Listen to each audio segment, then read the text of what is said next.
I'm Phil Cooke, and welcome to the Phil Cooke Podcast. Today's episode is going to be amazing. I'm interviewing Howard Kazanjian. Now, Howard just wrote a book called A Producer's Life. From Hitchcock to Peckinpah to Spielberg and Lucas, 50 years of collaboration. He's best known for films like The Empire Strikes Back. He produced 2 Star Wars movies, Raiders of the Lost Ark. He's worked with legendary people from the Hitchcock era right up to the modern era today. And it's interesting that his career spans the studio system all the way to today's independent system. And you're going to learn a lot because he's a legendary producer. I've just the greatest admiration for him. I've known him for many, many years here in the industry, and he's a fantastic, fantastic man, and you're going to have a great time. So stay tuned. We're going to have a terrific interview with Howard Kazanjian.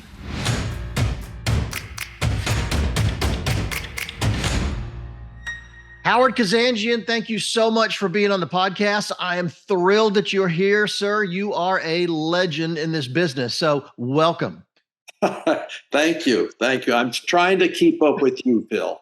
I don't know. You know, it's interesting because as I read your book, which we want to talk about your book, Howard Kazanjian, A Producer's Life, and I love the subtitle, From Hitchcock to Peckinpah to Spielberg and Lucas, 50 years of collaboration. It's a fantastic book. First of all, everybody listening or watching, I recommend you go get it because it's a really, really a terrific book. And the interesting thing about your career, Howard, is that you started your career at the end of the studio system and bridged over into what the independent system that's happening now, really not a system, it's kind of chaos, but you went from the studio system to what's happening now. That was really quite a transition. It was, and you have to deal with it. I'll say this much, Phil. I think the studio system was a better system. And I could talk an hour on that, but let's move on. Well, no, one of my notes when I read the book, and I know you say that in the book, and I think it's really interesting to me. Tell me, first of all, just briefly, for people that are listening that may not really understand what the studio system was, tell me a little bit about what that was and how it's different from the world we live in today here in Hollywood. Well, the studio system, and when I started, the last movie mogul that created a studio was Jack Warner for Warner Brothers. And there were people available in all the departments. So as a director or an assistant director or a producer, you were able to pick and choose the people that were employed at the studio. You didn't have to go out and look for people. As an example, if you were shooting a particular scene and you needed a greensman, you pick up the phone and the greensman comes over for an hour and then he leaves and you're only charged for an hour. But you didn't have to hire the greensman for the full day. You need an extra grip, you pick up the phone, they send an extra grip. You don't need that grip, he goes back an hour or 2 hours later. And you knew these people and you were able to say, I'd like to have such and such. And it made it much easier.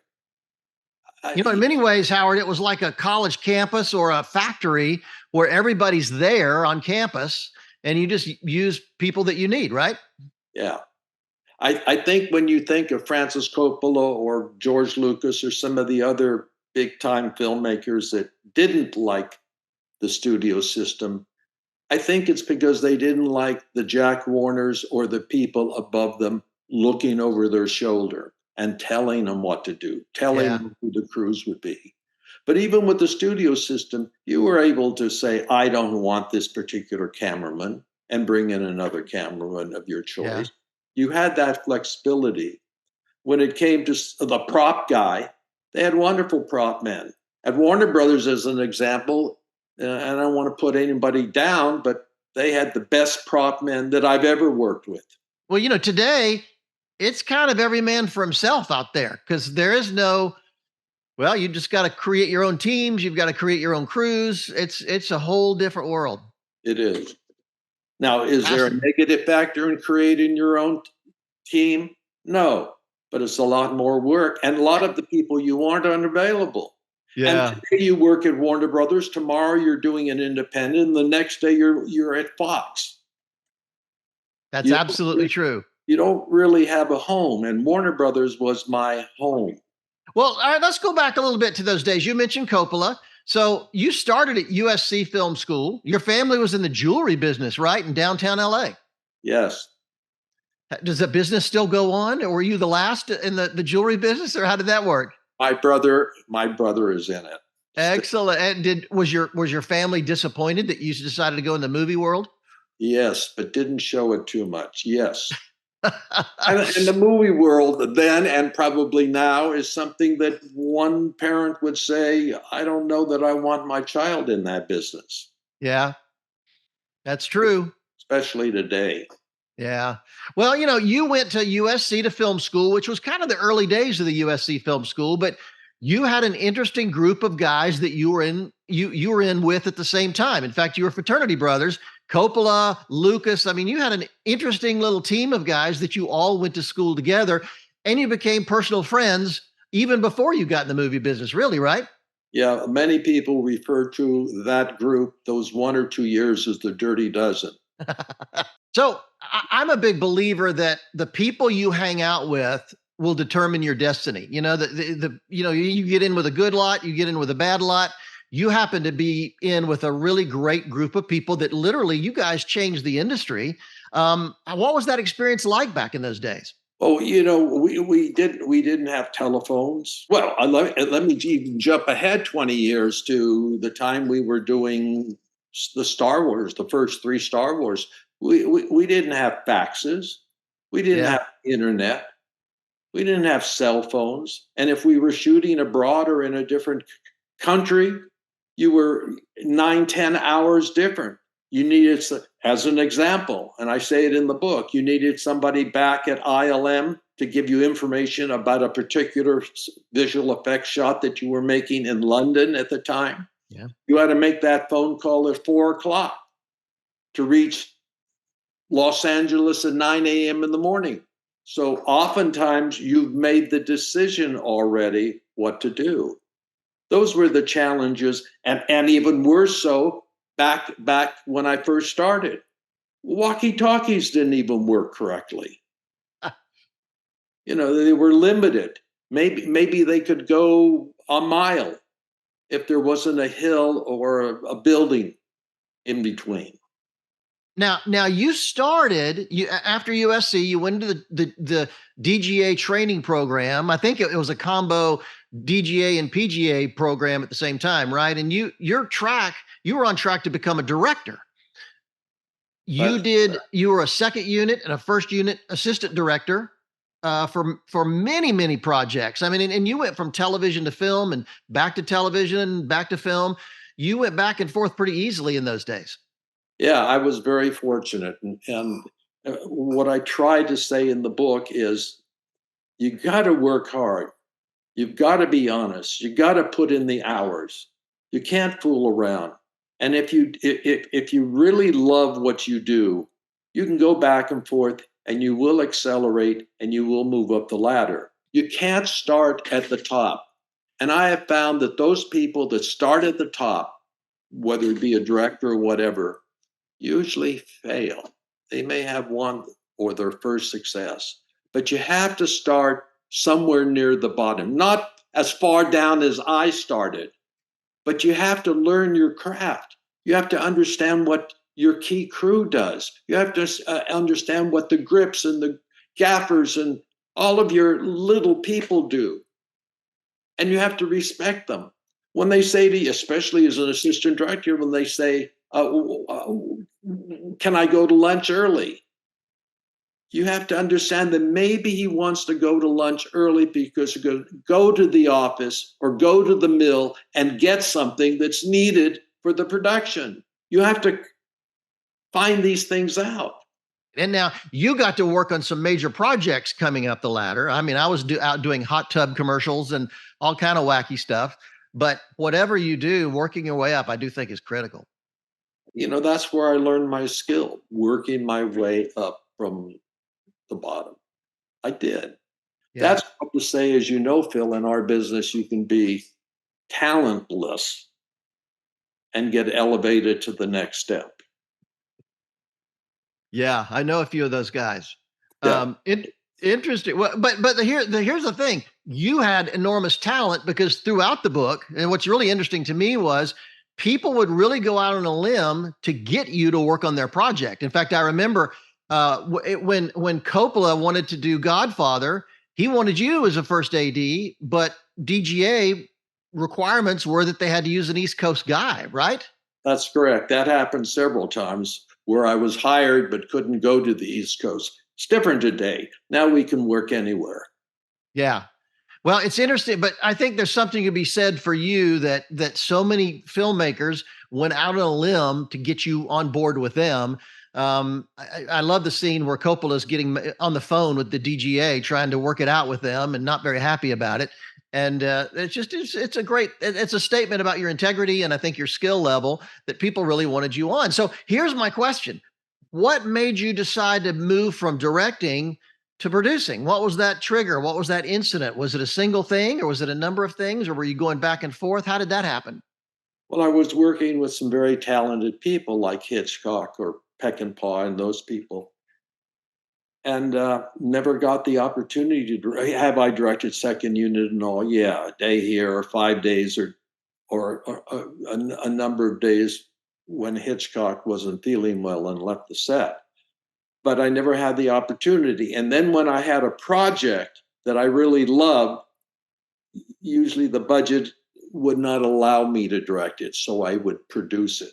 And I'm happy as a producer. That's directing is behind me, unfortunately. Well, yes or no, maybe fortunately. I love what I do. I love what great. I do. And I have no ambition to direct now. I just want to make films.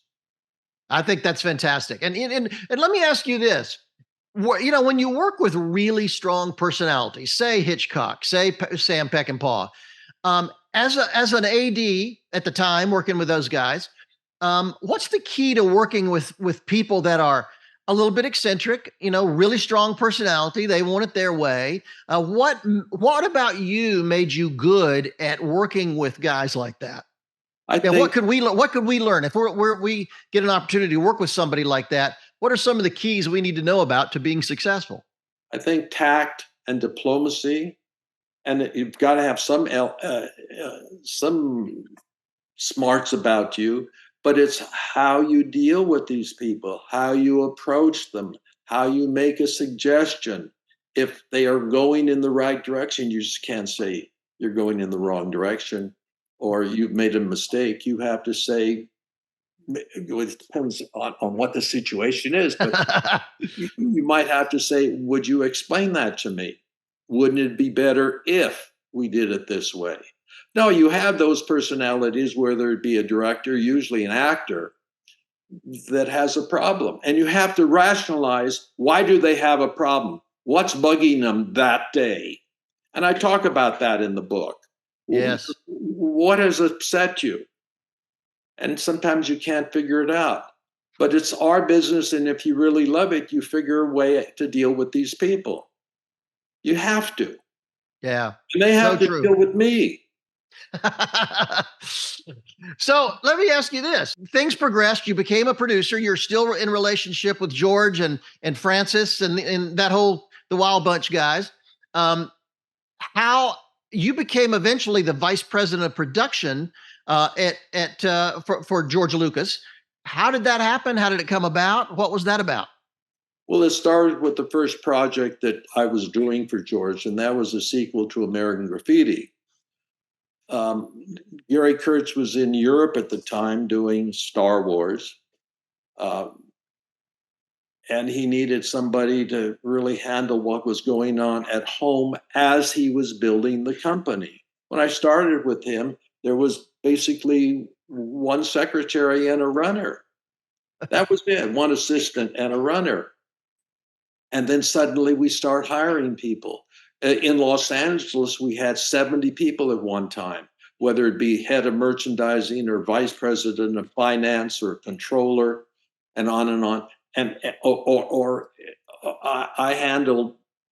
I didn't handle what the president did, but I coordinated between many of these people. If we're making a film, you got to deal with head of merchandising, got to deal with head of books, got to deal with research, and on and on. So George put me on as vice president of production for Medway Productions. Eventually, that got moved over to vice president of all productions, whether it had been Star Wars or any of the other things we were doing. And we were And that doing was, things besides movies.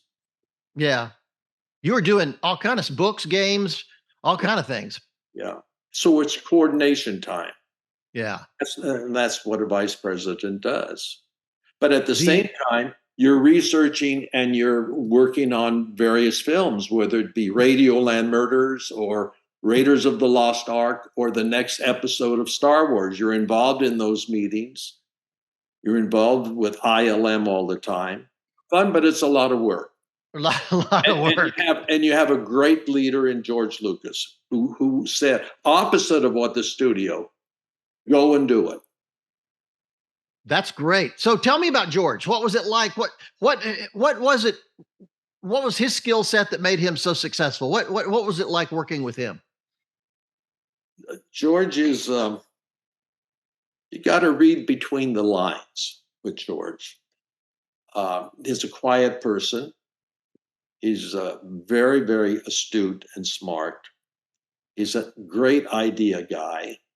He understands the business part of it. Yeah. After all, look what he has accomplished. And he knows story. And he certainly is, he may not be able to, well, he's very good. He understands camera too. He can light a picture if he had to. He certainly can edit because that's where the pictures are usually made, in the editing room.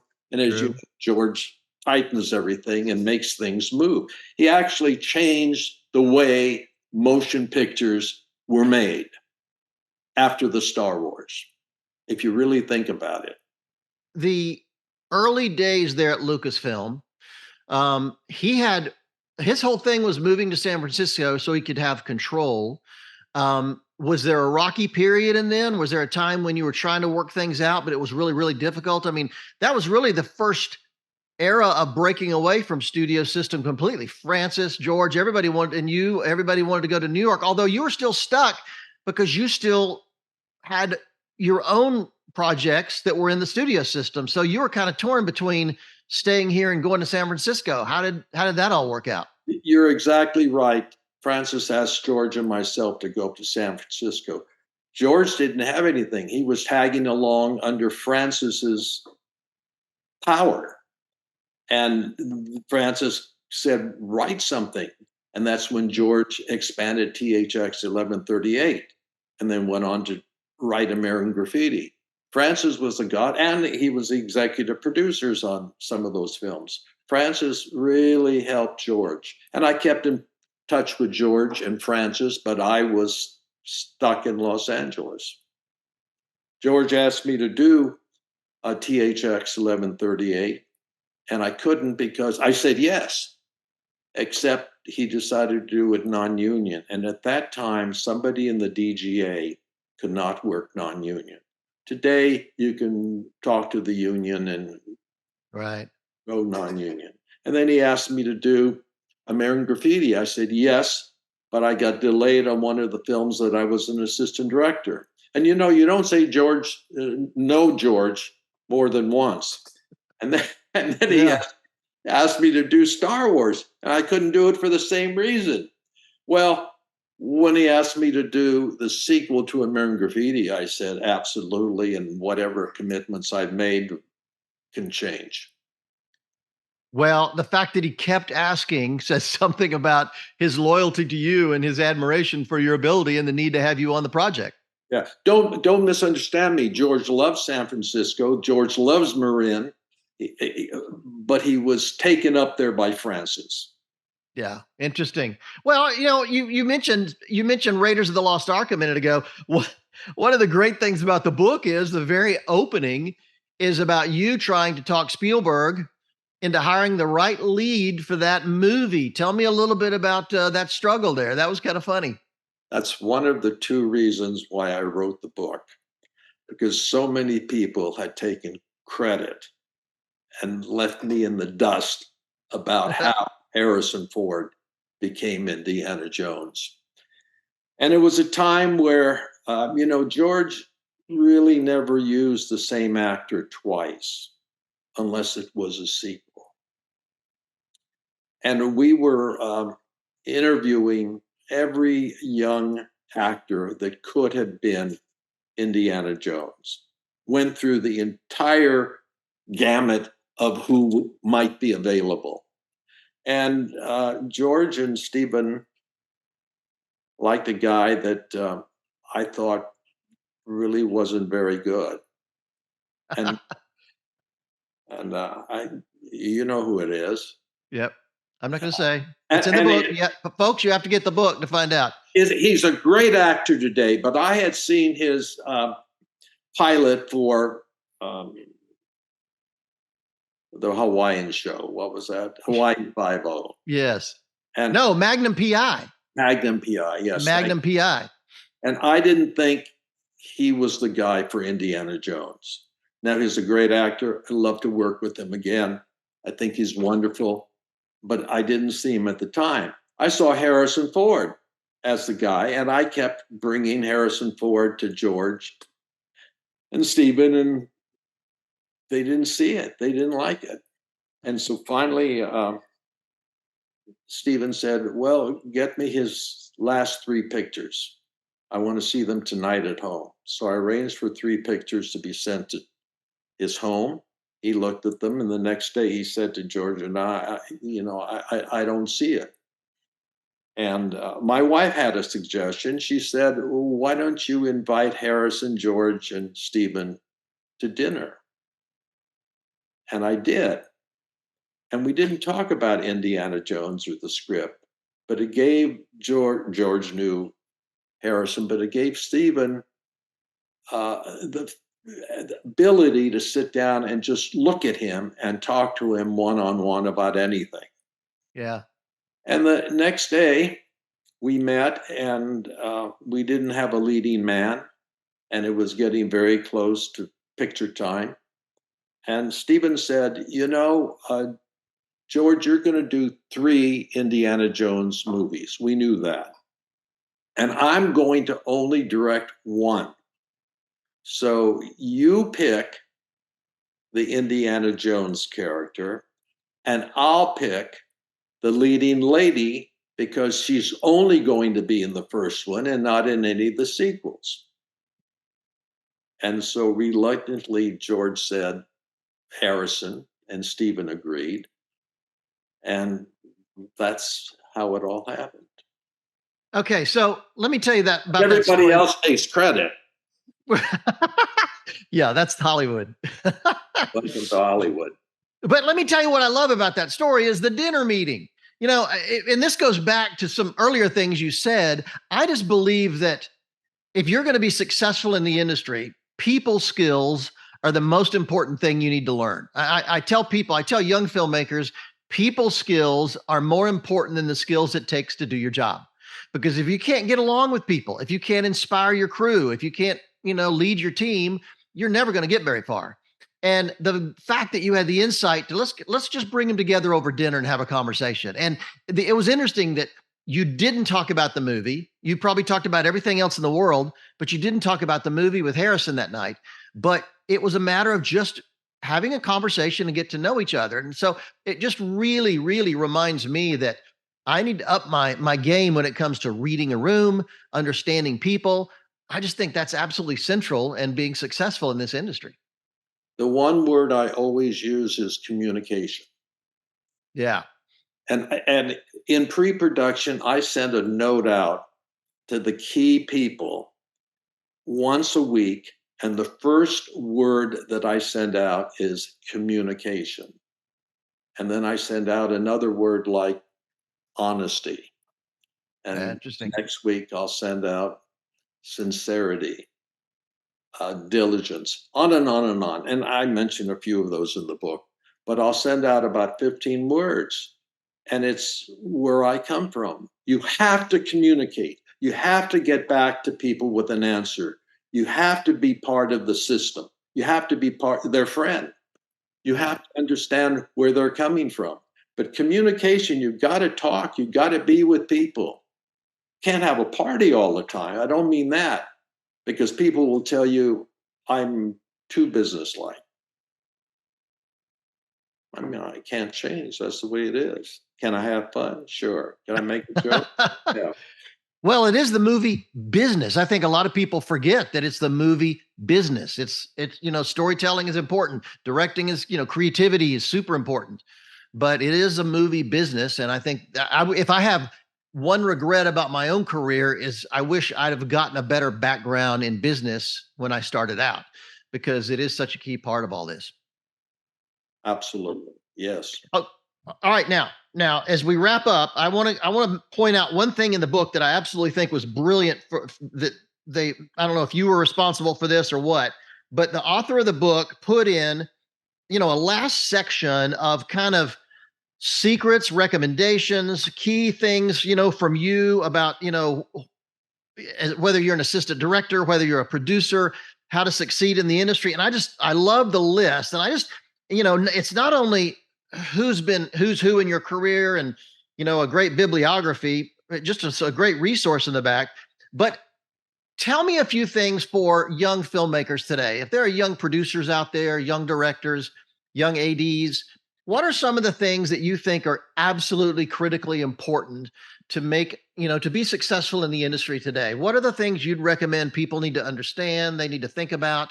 Give me some principles that you think are key.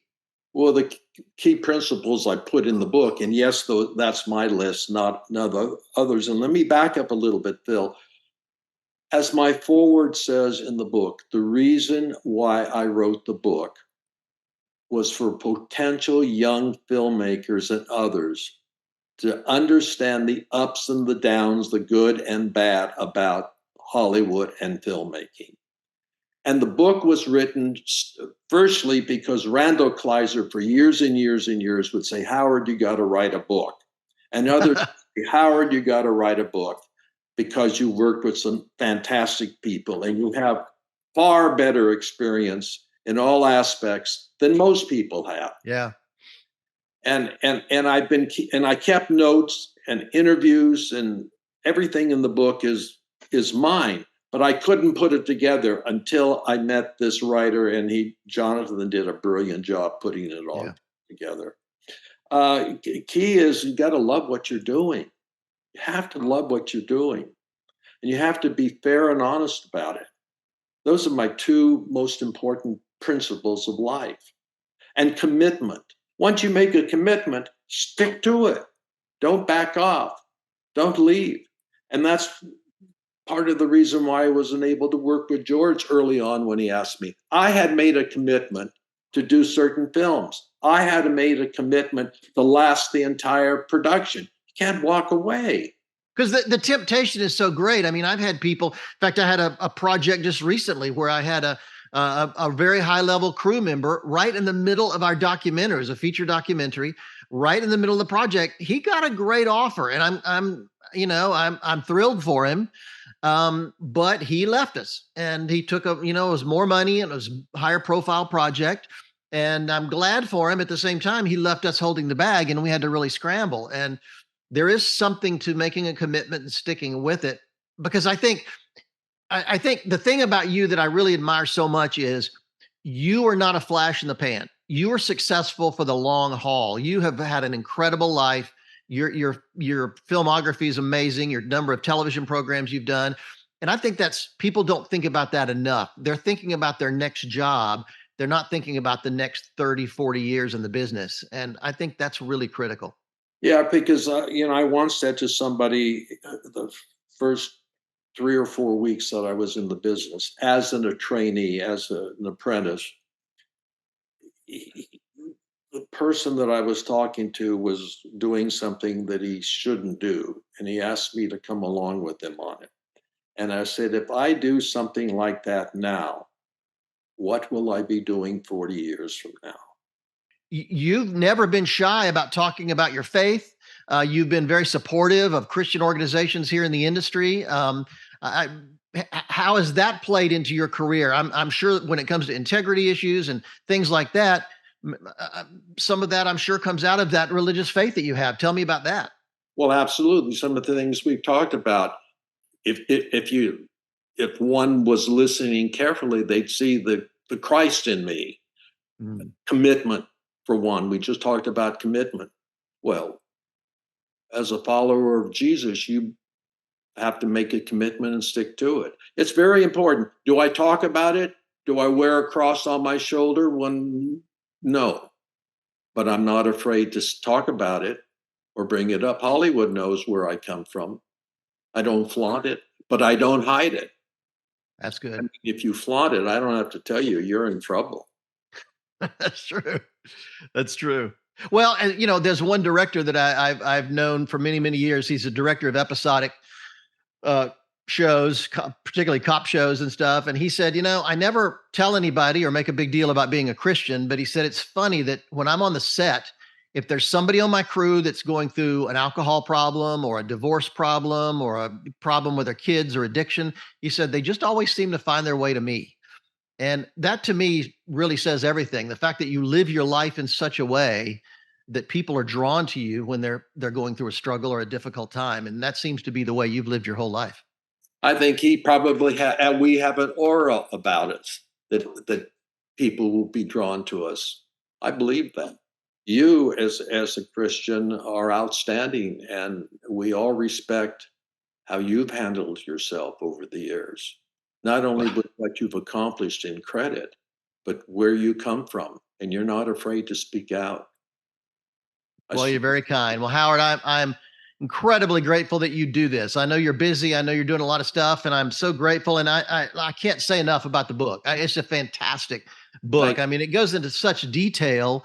And I'll tell you, if you're a film fan at all, I mean, whether you're in the business or not, it's just an incredible story. And I honestly don't know of another biography that really tracks from the studio era into the independent era the way this does and the way your career has. And it's just a really interesting document because I didn't know a lot of the issues that went on in making that transition and how difficult it was for some people. And it was a shift in thinking for a lot of people. And you just navigated that so well. And you're so respected out there. And I'm just so grateful. So first of all, I tell everybody watching or listening, get the book. It's just a fantastic book. And I really encourage you to get it. It ought to be the textbook for some college film courses. I can tell you that. And thank you, Howard. This has been fantastic. Really appreciate it. I might end up having you back because you're just a well of information and it'd be fun to do this again. I'm here. Thank you, Phil. Thank you.